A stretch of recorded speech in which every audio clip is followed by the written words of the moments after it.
and I'm here representing my neighborhood and all the neighborhoods in Fort Worth. I used to chair the fabulous Fort Worth League of Neighborhood Associations.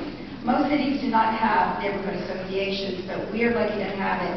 And what affects one neighbor in one side of town affects all neighbors all over town. And because of that, I also support the North Central Texas Community Alliance and also Fort Worth Can Do. These people have gone through a lot of trouble, as I did, having chaired the 2006 gas drilling task force. When we were working on the second time around our ordinance, Fort Worth League of Neighborhoods had been there from the beginning, because in 2001, when our first ordinance was written for our great city, Kathy Hurd led that group, and she was the president of the Fort Worth League of Neighborhoods at that time. Saying that, I just wanted you to know those three organizations that I named have no more probably than most of us here, and they're accurately aware of the hazards posed by hydraulic fracturing, and many of us are already experiencing it. And on top of that, when I was chair of the gas drilling task force, I wanted to know what they were putting in, what Halliburton was putting in fracturing, and the industry waited that ordinance committee, so we didn't find out, and to this day we haven't found out. So we demand that full disclosure of chemicals used in hydraulic fracturing process, as well as supporting the use of recycling the water used in the fracking process, and also that we do want a moratorium on hydraulic fracturing. Thank you.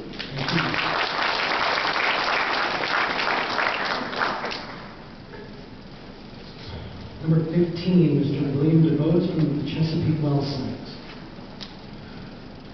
Yes, I witnessed 23 cows that died at this well site.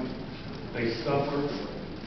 I am watching our state die and dry up.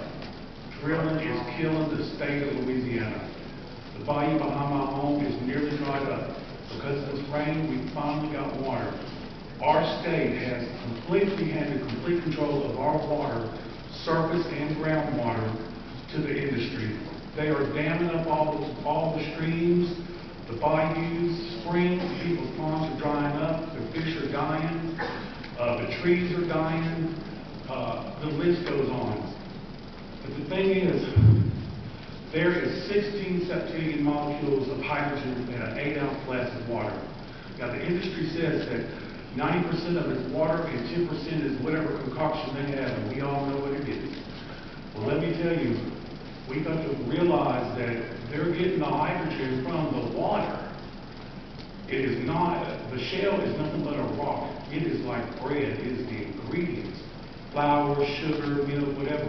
But only until you bake it is it bread, just like with the shell. The shell is nothing but ingredients to oil and gas, and everybody needs to look into the past. Our government has known about this. They're the ones that made us addicted to hydrocarbons, hydrogen, fossilized hydrogen. We have enough living hydrogen that we don't need all this toxic mess, the bad air, the bad water, the dead cows. Just like a gentleman said earlier, our food supply is growing and grazing around these sites. I don't care how many copper dams or dirt dams. It's just pitiful. I mean, our state is dying and we need help. There is nobody that will help us. Our whole state is corrupt, from the DNR to the Department of Conservation, all the way down to our local levels. No one will listen to us.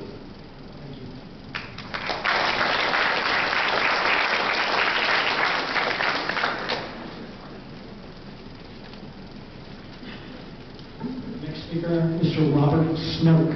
My name is Robert Snoke. I'm the chairman of the Rosemont Neighborhood Association and the president of the Southside Conference.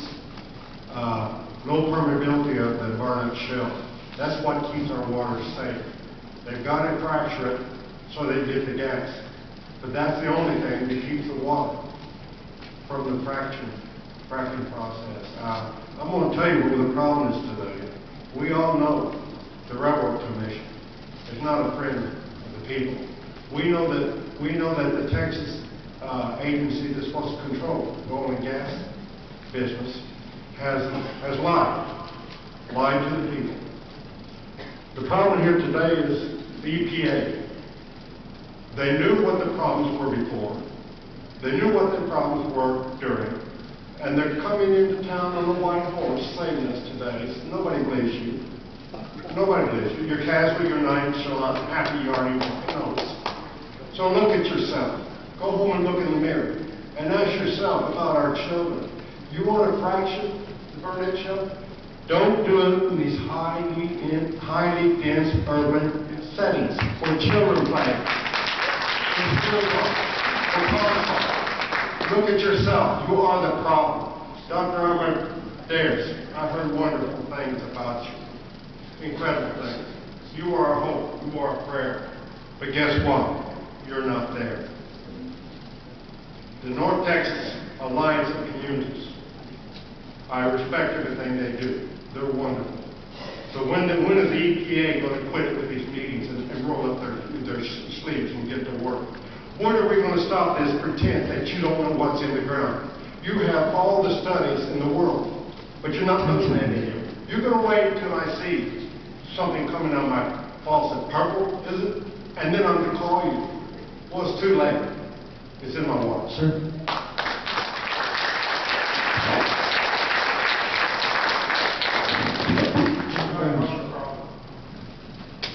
Thank you. Speaker number 17 is Ms. Candace Brewer from the National Association of Royalty Owners of Texas. My name is Candace Upton Brewer, and I'm the NARO Texas President. That is the National Association of Royalty Owners.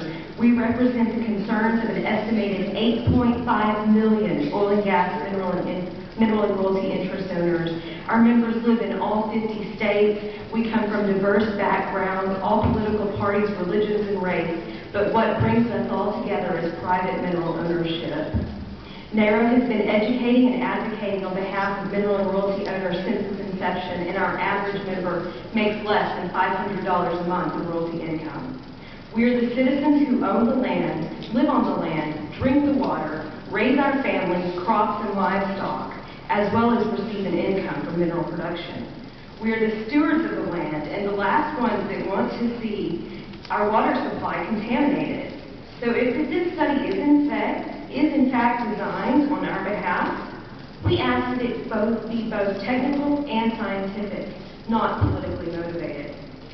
Therefore, you must refer to the industry experts, engineers, geologists, geoscientists, Department of Energy, Groundwater Protection Council, and the state regulatory agencies that have been regulating and enforcing hydraulic fracturing for decades. To conclude, I would like to ask two questions. Has there been any documented evidence that the process of hydraulic fracturing has contaminated drinking water? And how likely is it to occur in the future? We who live on farms and ranches in urban areas where oil and gas development has been going on for hundreds of years know that accidents can and will happen. However, we are unaware of any drinking water contamination from hydraulic fracturing. We also believe that the state regulatory agencies, such as the Railroad Commission here in Texas, is and has been adequate to respond to any incident and protect our land, water, and natural resources.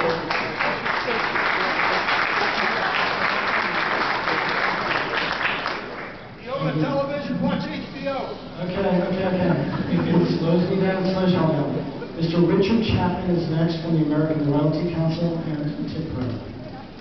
Actually, I'm just from the American Royalty Council. I'm from Norman, Oklahoma. I was raised on farms and ranches in Texas and Oklahoma. In the last 30-plus years, I've been a member, officer, and in some cases staff for county, state, and national mineral owner associations. As the woman said, there are millions of royalty owners and likewise millions of royalty owners. The distinction is when your mineral rights produce revenue, you become a royalty owner.